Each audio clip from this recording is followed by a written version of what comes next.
Hey guys, my name is Great Weapon Master, and today we'll be looking at 7 ways to improve a module. Number 1. Tie the PC's backstories into people, places, and things featured in the campaign. Probably the biggest oversight of modules, and admittedly one that's impossible to avoid, is their inability to include player character backstories into the actual modules themselves. One way you can easily solve this issue while also staying true to the course of the module is by tying in player backstories into people, places, and things that already exist in the module. For example, the Curse of Strahd module features a large werewolf den in part of the adventure, but it doesn't really have any integral part to the actual main plot of facing Strahd. It would be easy to have one of the player characters' backstories actually involve the werewolf den in some way. Perhaps the werewolves located there stole a caravan of magical items from the player character's father. Perhaps the player character themselves was a werewolf that was a part of the pack that is located there, but they were kicked out by the new leader of the pack when he took over. There's really no limit when it comes to tying in people, places, and things already featured in the module to your actual player characters. But it all starts from the beginning. This is a great subject topic for session zeros before you dive deep into the campaign that allows you as a DM to have a bigger reason for visiting these kind of side questy locations as opposed to just because you enjoy them. Number 2, make the main quest personal. One module that does this incredibly well is Curse of Strahd, and it's probably why that module is often ranked as the best 5e module printed to date. There's no better motivation for the player characters than when they themselves actually want to accomplish the goal of the campaign, because they hate the person that is causing all these terrible things to happen in the world. In Curse of Strahd, the player characters hate Strahd because he constantly beguiles them, flies past them, bombarding them with fireballs, torments them to no end just because it's funny.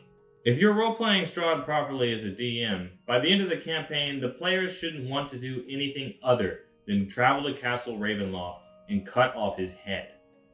It can certainly be difficult to make it personal in some modules. For example, in Tomb of Annihilation, the Archlich Acererak is a universe-traveling, near-godlike being that wouldn't spend time tormenting player characters over the course of the campaign. However, you can still make it personal in these types of situations with these types of villains by having whatever they're doing affect some of the player characters' friendly NPCs or backstories in some way. For example, maybe one of the player characters' families or one of the NPCs the player characters meet along the adventure could have been saved had it not been for the death curse, preventing resurrection magic from working. It's not always easy to make things personal with the player characters, but it is something definitely worth doing, and there's no better way to get your players invested into achieving the main goal than to make it personal. Number 3, make encounters deadlier. Alright, let's just be honest. A lot of encounters as written in adventures are pretty weak sauce. Even the most inexperienced players have no issue wiping the floor with whatever monsters or encounters are put before them. If you have a combat-oriented game where players enjoy struggling against difficult odds, there's nothing better at getting them invested than making the encounters deadlier. Sometimes it's as simple as doubling the amount of monsters the players are supposed to face. Sometimes it becomes more complicated, and it's better to redraw an entire encounter map so that the flying monsters can actually make use of their flight, or the minotaurs who bull rush players and launch them 10 to 15 feet with their horns actually have pits of lava to bull rush them into. There's no doubt that making encounters deadlier is usually a lot of work, but it is a guaranteed way to increase the fun of not just yourself as the dungeon master, but every player sitting around the table. After all, piles of loot and story progression are really only worth it if there was a chance that you might not have achieved them in the first place. Number 4, let the player characters choose their path. One reason adventures like The Rise of Tiamat are looked back at as not so successful in the long run is because they didn't provide players with any amount of choice. They just railroaded them along from location to location until eventually they got to the end of the adventure. When the player character's choices don't matter, the world feels smaller as a result. It feels like you're playing a game as opposed to existing in a living, breathing world. While some modules are easier to make this change to than others, there's no doubt that every module can be edited in order to provide a sandboxy sort of feeling. A good rule of thumb is to allow for players to choose between 3 different branching paths. Any less, and they may not feel like their choice really matters that much. Any more, and choice paralysis begins to set in. You don't want choice paralysis, unless you're ready to sit at the table for an hour while the players all argue about what to do next. Actually, now that I think about it, I have had a lot of fun doing that before. Number 5, add magic items. I understand the challenge rating was calculated without the use of magic items by any player characters, but I don't think that's a good excuse for the lack of magic items featured in modules across the board. The DMG itself tells Dungeon Masters that players in a mid to high magic campaign should have anywhere between 3 to 5 magic items by level 10. I don't think there's a single module where it's possible for the players to even achieve 12 to 20 magic items, assuming we've got a party of 4 players by that level. Gold pieces, gems, and noble titles are all great rewards in themselves, but if you've ever played Dungeons & Dragons before, you know that the number 1 reward and the really only thing you care about acquiring as a player is more magic items. Now, I'm not saying go overboard and give each player a magic item every single level. You could do that, but balancing counters would become nearly impossible. I'm just saying listen to the DMG when it comes to the amount of magic items to give your players by certain levels. And if a module doesn't feature enough, spoiler, none of them do, add some in where you feel it's appropriate. Number 6, print art and tools.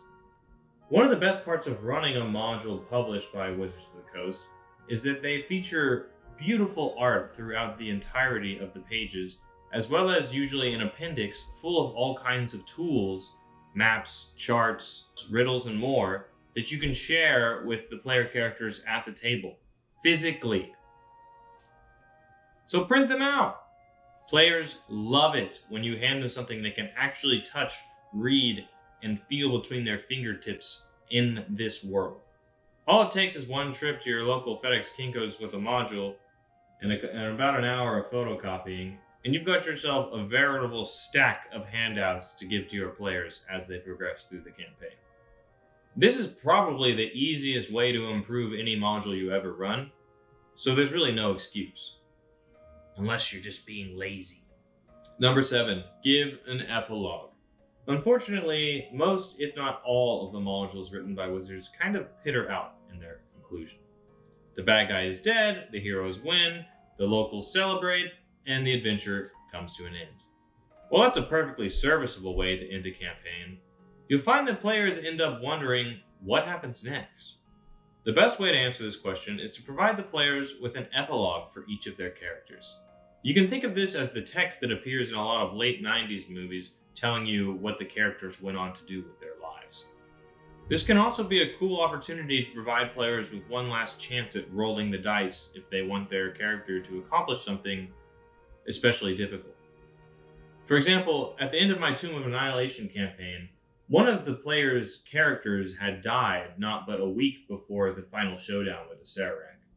Now that the death curse was ended, he wanted that character to be restored to life.